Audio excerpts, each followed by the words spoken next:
John, thanks for meeting again with me today. Um, so I know the assessments were probably a lot. I appreciate your transparency and your openness on those. Taking a look at them, I want to go through the results with you in a supportive and helpful way. I'm going to be here. I'll be here the whole time and beyond. So these assessments basically help us understand more clearly what you've been going through emotionally and mentally. They're just tools, they're not labels, so I don't want you to think of them like that. They just provide a fuller, more comprehensive picture of what's been going on with you, especially with nuanced emotions that might be hard to articulate. So the assessments you took were the back depression inventory, just for that, for depression, the back anxiety inventory, for anxiety, the hopelessness inventory, just for that hopelessness, and the BSS for thoughts related to suicide. So these are some pretty widely employed tools, and they give us information just strictly based off of your responses, and they're not assumptions. So as far as your scores, on the back depression inventory two, your score was indicative of severe depression. You mentioned items like feeling guilty all the time, feeling disappointed in yourself, not enjoying things that used to bring you joy. Your anxiety levels were in the moderate range. You did mention restlessness, fidgeting, having trouble relaxing, feeling tense, having a racing heart, things like that. And then on the hopelessness scale, this indicated, your results indicated a moderate level as well. Some of your answers showed that you might be experiencing a lot of discouragement and some uncertainty about the future.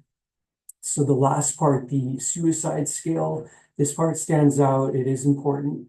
You shared a statement about wanting to kill yourself if you have the chance. So this is something I want us to take seriously. I also want to point out on the suicide specific tool, you said you would try to save yourself if something were to happen. So there's some contradiction that I'd like to discuss a little further. So these results just indicate you're going through heavy stuff right now. You know, you're carrying a lot on your shoulders, mentally, emotionally. And John, I'm just glad you reached out.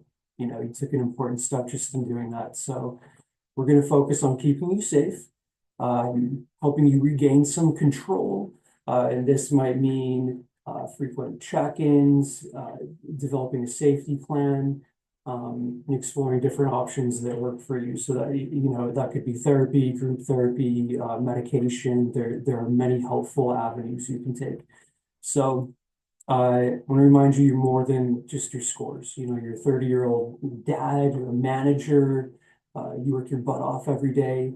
The background, the culture you were raised in, your values, these are things that define you, and these are going to impact the way we approach your care. So I will always respect you and you know who you are, what defines you as we move forward in your treatment.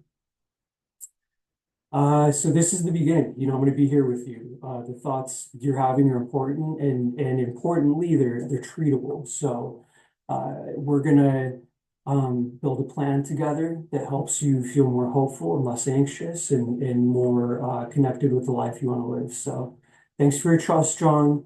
Do you have any questions about your results? You want to talk about how you're feeling after hearing about your results?